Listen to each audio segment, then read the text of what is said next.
بسم اللہ الرحمن الرحیم۔ السلام علیکم۔ یار محمد کو پھانسی کی سزا سنا دی گئی اور ایک ہفتے بعد اسے پھانسی ہونی تھی۔ پھانسی سے کچھ لمحے پہلے یار محمد رو رہا تھا تو جج نے اسے روتے ہوئے دیکھ لیا۔ جج نے اسے کہا کہ موت کے خوف کی وجہ سے رو رہے ہو؟ تو یار محمد نے کہا کہ میں موت سے نہیں ڈرتا، میں اس بات پہ رہا ہوں کہ پچھلے دنوں میں نے ایک بینک میں ڈاکہ ڈالا اور وہاں سے 5 کروڑ اور 60 لاکھ روپے لوٹے تھے۔ پیسے گھر آ کر میں نے ایک پرانے ماڈل کی ٹی وی کے اندر رکھ لیے تھے اور یہ بات میں نے کسی کو نہیں بتائی تھی، حتیٰ کہ میں اپنی بیوی کو بھی نہیں بتائی۔ اب مجھے ڈر ہے کہ میرے مر جانے کے بعد وہ ٹی وی فروخت کر دے گی کباڑ میں اور اسی طرح میرے اتنے پیسے ضائع ہو جائیں گے۔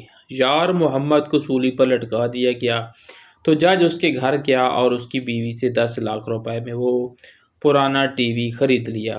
گھر جا کر اس نے ٹی وی کو توڑا تو حیران رہ گیا، کیونکہ اس کے اندر یار محمد ایک تندور پر روٹیاں لگاتا تھا۔ صبح صبح جاتا اور پھر رات گئے تک ادھر روٹیاں لگاتا رہتا۔ یار محمد کی بیوی اس پر بہت خفا تھی کہ تم گھر مجھے اور میرے بچوں کو وقت نہیں دیتے، صبح گھر سے نکلتے ہو اور رات کو آتے ہو، ایسے تو نہیں چلے گا۔ مجھے بہت خوف محسوس ہوتا ہے کیونکہ بچے ابھی بہت چھوٹے ہیں۔ اس نے اپنی بیوی کو سمجھایا کہ میں تمہارے اور بچوں کی خاطر ہی یہ کوشش کر رہا ہوں، ابھی میرے جسم میں طاقت باقی ہے، میں اس وقت محنت کر کے روزی روٹی کما سکتا ہوں، لیکن جب بڑھاپا آ جائے گا تو مجھے یہ کام نہیں ہوگا۔ میں کوشش کر رہا ہوں کہ بچوں کی خاطر کچھ پیسہ اکٹھا کر لوں تاکہ ان کی پڑھائی اور ان کے مستقبل میں ہونے والے اخراجات پورے ہو سکیں۔ ایک رات یار محمد اپنے تندور بند کر کے واپس گھر آ رہا تھا تو اس نے سڑک پر ایک عجیب منظر دیکھا۔ اس نے دیکھا کہ سڑک کے کنارے ایک آدمی لیٹا ہوا ہے اور اس کی ٹانگیں ہل رہی ہیں۔ یار محمد نے سوچا کہ شاید آدمی کو کچھ ہو گیا ہے، اس کی طبیعت ٹھیک نہیں ہے، شاید اسے میری مدد کی ضرورت ہے۔ مگر وہ جیسے ہی آدمی کے قریب گیا تو اس کی روح لرز گئی، کیونکہ آدمی کے منہ سے خون بہہ رہا تھا۔ اس کے سینے میں کسی نے خنجر گھونپ دیا تھا۔ آدمی منہ سے کچھ بولنے کی کوشش کر رہا تھا مگر الفاظ اس کا ساتھ نہیں دے رہے تھے، اس کے ہونٹ کانپ رہے تھے۔ یار محمد اس آدمی کی مدد کرنا چاہتا تھا۔ اس نے ہمت کر کے اس کے سینے سے وہ خنجر نکالا اور پھر آدمی کو سہارا دے کر اٹھانا ہی چاہتا تھا کہ وہاں سے پولیس کی ایک گاڑی گزری۔ پولیس والوں نے یار محمد کو اس حال میں دیکھ لیا کہ اس کے ہاتھ میں خون سے لت پت خنجر تھا اور آدمی اس کے سامنے پڑا تھا۔ یار محمد کی بدقسمتی تھی کہ اس آدمی کی جان اس کی گود میں ہی نکل گئی۔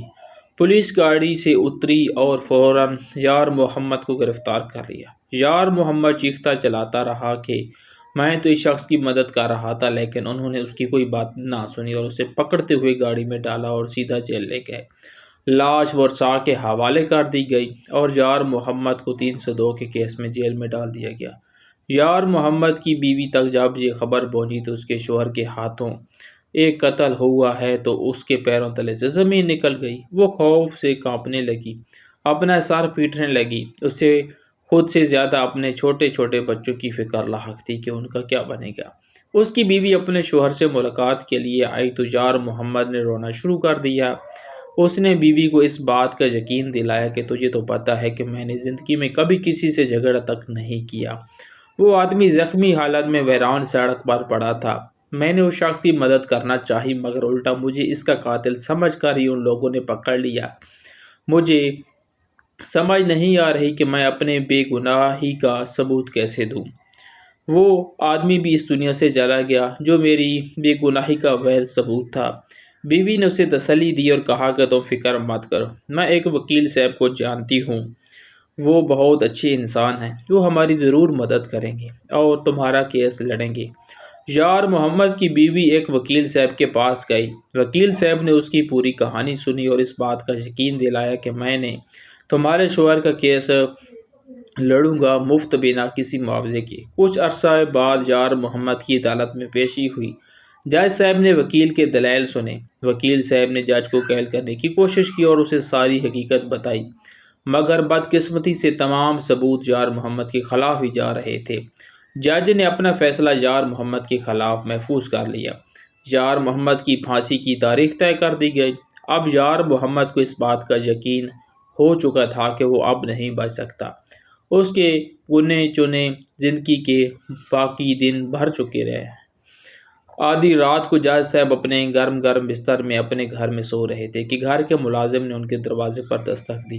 جج اپنے ملازم پر بہت ناراض ہوا کہ رات کی اس پہر تم نے مجھے نیند سے کیوں بیدار کیا۔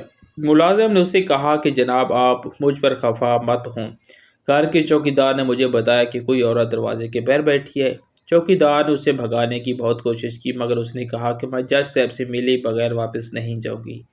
سردی کی شدت کی وجہ سے عورت مر نہ جائے اس لیے آپ کو جگایا ہے، آپ سے پوچھنے کے لیے کہ آپ اس عورت سے ملیں گے یا پھر اسے سردی میں مرنے دیا جائے۔ جج نے غصے سے کہا مرتی ہے تو مرنے دو، میں نے تجھ سے نہیں کہا تھا کہ آدھی رات کو یوں مجھ سے ملنے چلی جائے۔ ملازم نے چوکیدار سے کہا کہ جج صاحب اس وقت کسی سے نہیں مل سکتے، لہٰذا عورت سے کہو کہ واپس چلی جائے۔ عورت نے کہا کہ میں صبح تک ادھر ہی بیٹھی رہوں گی۔ جج نے دل میں سوچا کہ کہیں عورت ضد میں آ کر گیٹ کے سامنے رات ہی نہ گزارتے۔ وہ اپنے بستر سے اٹھا اور عورت سے پوچھا کہ کیا مسئلہ ہے، رات کے اس پیر تم مجھ سے کیا چاہتی ہو؟ یار محمد کی بیوی نے کہا جج صاحب میرا شوہر بے گناہ ہے، آپ نے اس کے خلاف اپنا فیصلہ سنایا ہے۔ میرا اس دنیا میں اپنے شوہر کے علاوہ کوئی اپنا نہیں ہے، میرے بچے یتیم ہو جائیں گے اور میں لاوارث ہو جاؤں گی۔ اس کے بعد اس نے جج کو سارا واقعہ بتایا کہ کس طرح میرا شوہر سڑک کے کنارے ایک زخمی کی مدد کرنے گیا اور کس طرح پولیس والوں نے اسے موقع پر پکڑ لیا۔ جج نے یار محمد کی بیوی سے کہا کہ میں اس بات کا وعدہ تو نہیں کرتا کہ تمہارا شوہر بچ جائے گا، مگر میں اپنی طرف سے پوری کوشش کروں گا۔ عورت واپس چلی گئی اور جج ساری رات سو نہ سکا۔ اسے بار بار اس عورت کا افسردہ چہرہ پریشان کر رہا تھا۔ اگلے دن جج صاحب نے یار محمد سے ملاقات کی اور اسے کہا سچ سچ بتاؤ تم نے زندگی میں ایسا کیا کیا جو تم اس کیس میں بری طرح پھنس گئے؟ کیا زندگی میں تم سے کبھی کوئی غلطی ہوئی؟ اگر تم مجھے حقیقت بتا دو کہ ہو سکتا ہے میں تمہاری کچھ مدد کر سکوں۔ یار محمد نے رو کر کہا جج صاحب ویسے تو میں نے زندگی میں کسی کو کوئی تکلیف نہیں دی، مگر ایک دفعہ مجھ سے ایک غلطی ہوئی تھی۔ غلطی کے فوراً بعد مجھے اپنی غلطی کا احساس بھی ہوا، مگر اس وقت میں اپنی غلطی کا ازالہ نہیں کر سکتا تھا۔ میں اپنے تندور پر روٹیاں لگا رہا تھا، گاہکوں کی ایک لمبی قطار روٹیاں لینے کے لیے کھڑی تھی۔ میں گاہکوں کو روٹیاں دینے میں مصروف تھا کہ ایک بلی گندے ہوئے آٹے میں گھس گئی۔ اس نے نہ صرف آٹا خراب کیا بلکہ کچھ روٹیوں کا بھی ستیہ ناش کر دیا۔ مجھے کام کی تھکاوٹ پہلے سے ہی تھی، اوپر سے بلی نے میرا نقصان کیا۔ میں نے غصے میں آ کر بلی کو پکڑا اور تندور میں ڈال دیا۔ بلی کی چیخیں سن کر میں خوف سے کانپنے لگا۔ مجھے فوراً ہی اپنی غلطی کا احساس ہوا۔ میں نے جلتے ہوئے تندور میں ہاتھ ڈال کر بلی کو نکالنا چاہا۔ میرا ہاتھ تو جل گیا لیکن بلی کو باہر نہ نکال سکا اور وہ جل کر راکھ ہو گئی۔ اس نے جج صاحب کو اپنا جلا ہوا ہاتھ بھی دکھایا۔ یہی میری زندگی کی واحد غلطی تھی جس نے مجھے خوف میں مبتلا کیے رکھا۔ مجھے لگتا ہے کہ اسی وجہ سے میں آج اس مصیبت میں پھنس چکا ہوں۔ جج نے کہا کہ تم بالکل ٹھیک کہہ رہے ہو، تم گواہوں کی موجودگی میں تم بری طرح اس کیس میں پھنس چکے ہو۔ میرا نہیں خیال کہ تمہارے بچنے کی کوئی امید باقی ہے۔ یار محمد جج کے یہ الفاظ سن کر حیران ہو گیا۔ پھانسی سے ایک دن قبل وہ دھاڑے مار مار کر رو رہا تھا۔ جج صاحب نے اسے روتے ہوئے دیکھا تو کہا کیا موت کے خوف کی وجہ سے تو اتنا رو رہا ہے؟ یار محمد نے کہا نہیں جج صاحب، مرنا تو ایک دن سب کو ہی ہے۔ رو میں اس لیے رہا ہوں کہ مفلسی سے تنگ آ کر میں نے ایک بینک میں ڈاکہ مارا تھا، 5 کروڑ 60 لاکھ کی رقم لوٹ کر گھر آیا تھا۔ بیوی سے چھپ کر میں نے وہ رقم کباڑ خانے میں پڑے ایک پرانے ماڈل کی ٹی وی میں نے ڈال دی تھی۔ اپنی بیوی کو اس لیے نہیں بتایا تھا کہ وہ راز کی کچی عورت ہے، اس کے پیٹ میں کچھ نہیں ٹھہرتا۔ اب جب کہ مجھے تھوڑی ہی دیر میں پھانسی ہونے والی ہے تو مجھے اتنا وقت بھی نہیں دیا جا رہا کہ میں اپنی بیوی کو بتا سکوں کہ وہ پرانا ٹی وی ہمارے لیے کتنا اہم ہے، وہ جلدی سے اسے توڑ کر پیسے نکال سکے۔ جج نے کہا تم فکر مت کرو، تمہارا یہ کام میں خود کروں گا۔ یار محمد نے جج کا شکریہ ادا کیا۔ فجر کے وقت اسے سولی پر لٹکا دیا گیا اور صبح صبح ہی جج نے اپنے کچھ ملازموں کو لکھا پڑھا کر یار محمد کے گھر بھیج دیا۔ انہوں نے یار محمد کے گھر کے دروازے پر دستک دی تو اس کی بیوی دروازے پر آئی۔ ایک ملازم نے عورت سے کہا کہ جی ہم اولڈ کلچر ڈپارٹمنٹ کی طرف سے آئے ہیں، آپ کے گھر میں موجود جو چیزیں بھی پرانی ہیں ہم وہ اچھی قیمت پر آپ سے ہی خرید لیں گے۔ عورت نے کہا کہ ہمارے گھر میں 3 چیزیں پرانی ہیں، ایک لیٹرین، ایک ٹی وی اور ایک پیانو بھی ہے، مگر میں یہ چیزیں فروخت نہیں کرنا چاہتی۔ یہ کہتے ہوئے عورت نے دروازہ بند کر دیا۔ ملازموں نے جج کو کال کی اور کچھ دیر بعد دوبارہ دروازے پر دستک دی اور عورت سے کہا 4 لاکھ پیانو کے، 5 لاکھ ٹی وی کے اور 2 لاکھ لاٹین کے ملیں گے، اگر سودا منظور ہے تو بتائیں۔ عورت نے دوبارہ دروازہ بند کر دیا۔ ملازموں نے دوبارہ جج کو کال کی کہ عورت نہیں مان رہی۔ جج نے کہا مان جائے گی، تم چیزوں کے ریٹ بڑھا دو۔ ملازمین نے تیسری بار دروازے پر دستک دی۔ عورت نے دروازہ کھولا تو انہوں نے کہا پیانو کا 10 لاکھ، ٹی وی کا 12 لاکھ اور 5 لاکھ لاٹین کا ملے گا، اگر سودا منظور ہے تو بتا دو۔ عورت نے کہا کہ ٹھیک ہے مجھے سودا منظور ہے، مگر پہلے پیسے پھر چیزیں آپ کے حوالے کروں گی۔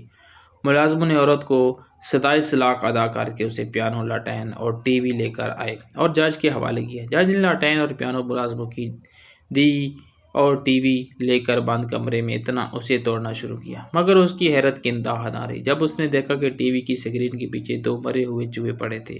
جج اپنا سر پکڑ کر ادھر ہی بیٹھ گیا اور دل میں سوچا کہ مرنے والے یار محمد نے مرتے وقت مجھے چونا لگایا ہے اور اپنی بیوی اور بچوں کے لیے ساری عمر کے خرچے کا بندوبست کیا۔